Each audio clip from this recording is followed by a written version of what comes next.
Hi guys, good afternoon. Muling nagbabalik CM Negosyo Channel. Ngayon ay July 21. Nandito ako ngayon sa tindahan ng aking mama. As you can see, masyadong maliwanag. Maliwanag kasi walang laman. Joke lang. Yan, walang laman kasi siguro dahil maraming ang walang stocks ngayon.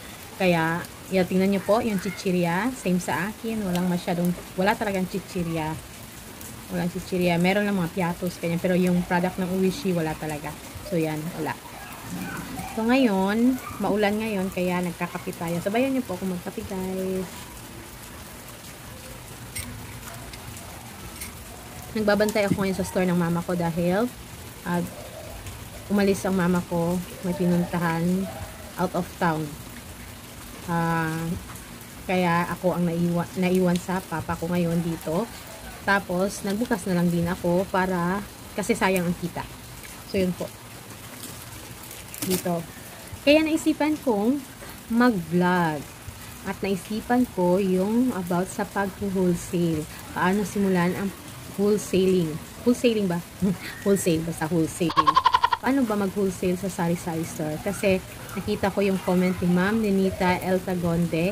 Hi Ma'am, shoutout sa'yo. At kay i-shoutout ko na lang din si bagong subscriber ko na si Ma'am Maria Concepcion Abueva. Hi Ma'am. Kay Sis Hasan, kumusta po? Shoutout po kayo. Kape. Ayan. So, kung gusto nyo pong malaman kung paano, based to, yung sasabihin ko, yung ikukwento ko, ay based po sa experience namin kung paano kami nagsimulang mag-wholesale. So, yan. Kung gusto nyo pong matuto, keep on watching, guys.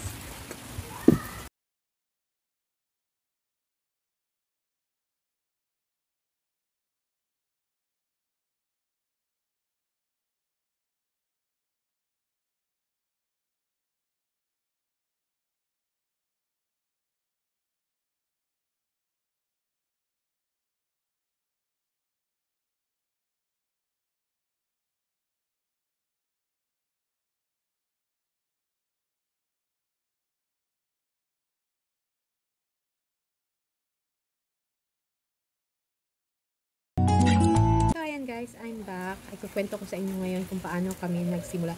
Actually, meron na po akong wholesale retail pricing na vlog. Pero ito, update ko sa inyo. It's more about wholesale. Pag-wholesale po. So, paano po ba kami nagsimulang mag-wholesale? Ito yung bitchin o kwan ang Magic Sarap. Magic Sarap 4. Ang bitchin 4 pod.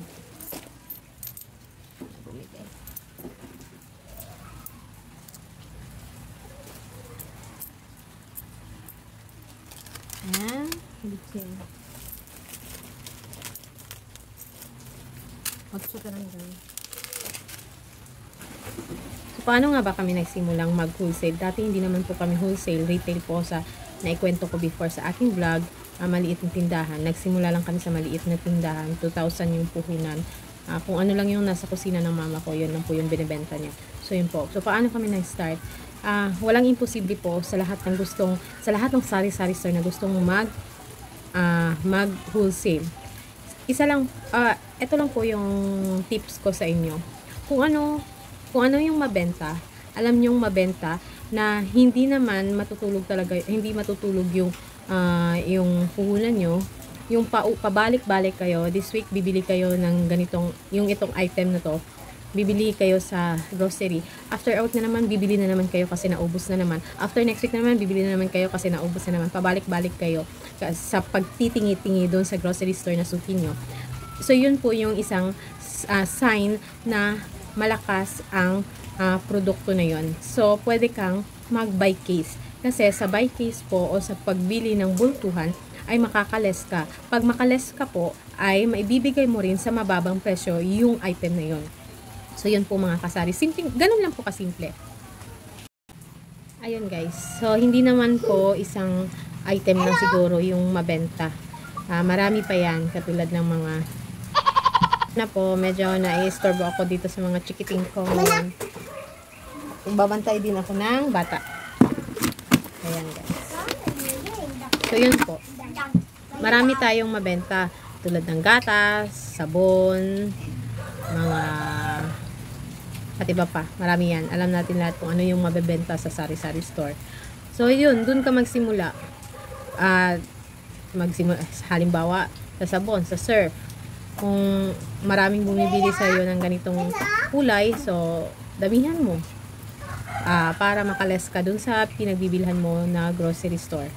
Tapos, kung sa noodles, kung mauubos yung isang box na noodles sa isang month, bumili ka ng isang box para mas makales ka. Kasi iba talaga ang presyo pag patingi-tingi kang bibili sa grocery store o buy box ka. Kasi iba talaga ang presyo. Mababa talaga po ang presyo ng buy box compared sa tingi-tingi. So, yun po. So, kung buy box kang bibili, mura siya, mura mo mabibili, tapos mabebenta mo sa kanila ng by dozen. Kung may by dozen, I mean, na mura. So, yun po. Halimbawa, ngayong araw na to, ito yung bibilhin mo na isang case. The next day na makapenta ka, ito na naman yung bibilhin mo. Dahan-dahan hanggang sa hindi mo namamalayan, lumalaki na yung store mo. Ganun lang po din ang ginawa namin. At tulad din sa mga soft drinks, itong items na to, itong soft drinks na to, alam kong mauubos to sa isang week. Na ganito ang mauubos ko, halimbawa 10 case. So yan, bibili ka ng more than 10 case. Huwag ka nang magtingi-tingi ng 2 case, 3 case, kaya para hindi pa balik-balik yung ahente mo. So ibultuhan mo kasi mabibigyan ka nila ng discount. Hanggang sa magiging wholesaler ka na rin sa soft drinks. So yun po, dun lang din po kami nagsimula. Dati, naalala ko, nilalagay lang namin sa likuran ng aming sa likod ng pinto ng aming sala. Tapos, dahan-dahan, bili ng 2 case, 3 case, 5 case, 10 case, hanggang sa dumami, hanggang sa nag-offer na yung ahente na gawing kaming wholesaler. So, yun po. Kasi, next naman po ay yung pagkakaroon natin ng ahente. Maraming ahente ngayon na paikot-ikot sa mga baryo o sa barangay natin. Kasi pumapasok na yung mga panel sa mga barangay para makapagbigay ng mababang presyo at makatulong sa mga sari-sari store owner. So malaking bagay po yung pagkakaroon ng ahente sa pagiging wholesale mo sa iyong sari-sari store. Kasi isa sila sa mga nagbibigay ng mababang presyo. So kahit by dozen ka lang muna bumili, may bibigay pa rin nila sa mababang presyo. Yun po yung importance ng pagkakaroon ng ahente o ng panel. So pag may makita kayong panel na ng ganitong produkto, i-grab nyo na, puntahan nyo, lapitan nyo para makakuha kayo ng number at para mapuntahan ka nila next time. Huwag tayong matakot guys na i-improve yung sari-sari store natin from small sari-sari store to wholesale store. So, tiyaga at lakas ng loob lang po sa ma-manage ng ating sari-sari store yung panlaban natin para umasenso po. So, maging open po tayo sa mga advice ng ibang kasari natin, ng ibang tao sa paligid natin para mapa-improve po yung sari-sari store natin. Sana po ay nakatulong ang video na ito sa lahat ng mga may sari-sari store dyan. Salamat po sa patuloy na panunood sa lahat ng aking mga subscribers. At sana po ay patuloy niyo pong subaybayan ang aking mga videos. So, ayan guys. Ngayon, ipapakita ko sa inyo yung tindahan ng aking mama.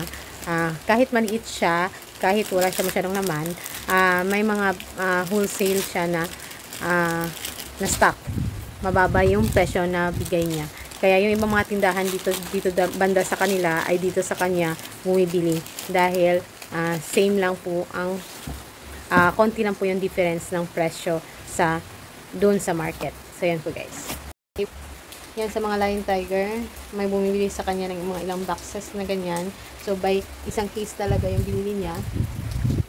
Ayan, asin, by sack talaga bumibili ang mama ko. So, yan.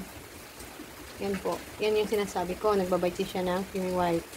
Naiwan ko dito. Yan, wings yan lahat. Yan, wings. Yung green, andyan pala yung green. Sa ilalim ay orange. Hinaswan niya. Ayan, yung mga diaper. Sa panel po yan, kumukuha ang mama ko. Pag bumibili ako sa panel, nakikisabay siya. Yan, yung birch tree niya. Tingnan niyo po. Isang case yung binibili niya, pero yun na lang yung naiwan siguro. Yan po. Yan, yung store ng aking mother dear. Yan, ito na lang naiwan sa kanyang Zonrox. Hindi arranged. Sensya na po kayo. Pero marami yan dito. Yan. Kita ko sa inyo. Nagbabike case yan siya dyan. Meron din dito yung Doren. Toyo. Marami siyang toyo. Yan.